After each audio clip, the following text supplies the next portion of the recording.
I'd like to discuss the importance of our national labs in achieving the goal of producing scalable commercial fusion energy. As you know, New Jersey is home to one of the 17 Department of Energy national labs, the Princeton Plasma Physics Laboratory, of which we are extremely proud. PPPL is a world leader in fusion science and is also contributing to breakthroughs in quantum, AI, and other cutting-edge fields. Can you please speak to the importance of our national labs, the importance of the Office of Science funding levels requested in this budget, and the importance of continuing to prioritize fusion energy research at our national labs? So we are the leader, there's no doubt about it, on fusion energy right now and fusion research. Princeton Plasma Physics Lab is just one of the crown jewels. It's an incredible lab. I've had a chance to go up there and visit and see what they're doing on cutting-edge research on fusion. But there are competitors now. China's spending an estimated, I've heard, is $1.5 billion a year on their fusion program. We need to step up. We need to invest. We need to make sure we're building on our strong foundation.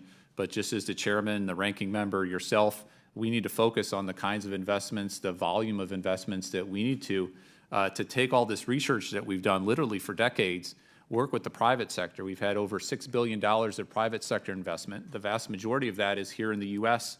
For a U.S.-based company trying to commercialize fusion technologies for the benefit all across our country. We need to make sure that we are competitive. We're leaning into our milestone program. We're leaning into our public-private consortium, which is another big way we do that, and eager to work with you to make sure that we win that competition. Thank you. Thank you. The DOE fusion request of $840 million is $164 million less than last year's request and does not seem sufficient to reach the goals or the bold decadal vision laid out by the Department for Commercial Fusion to be achieved in the next 10 years.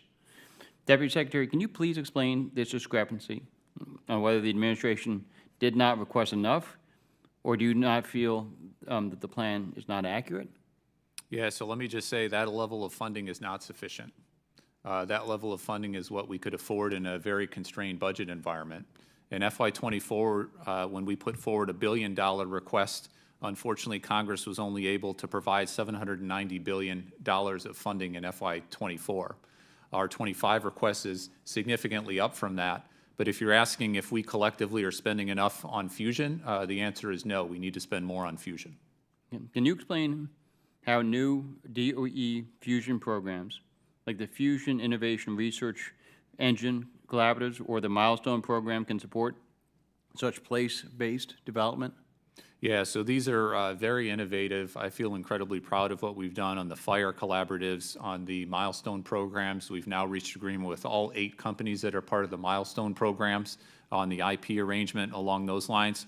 We've got a public-private consortium that we're kicking off to work with those key companies around our country that are making some really impressive gains. But this needs to be a public-private partnership going forward. We need to leverage the expertise we have in our labs to work on the material science, on the AI, on all the other enabling science and innovation that allows these companies to be successful. And that's what the Milestone Program, the FIRE collaboratives, all of these kinds of efforts are about. Okay.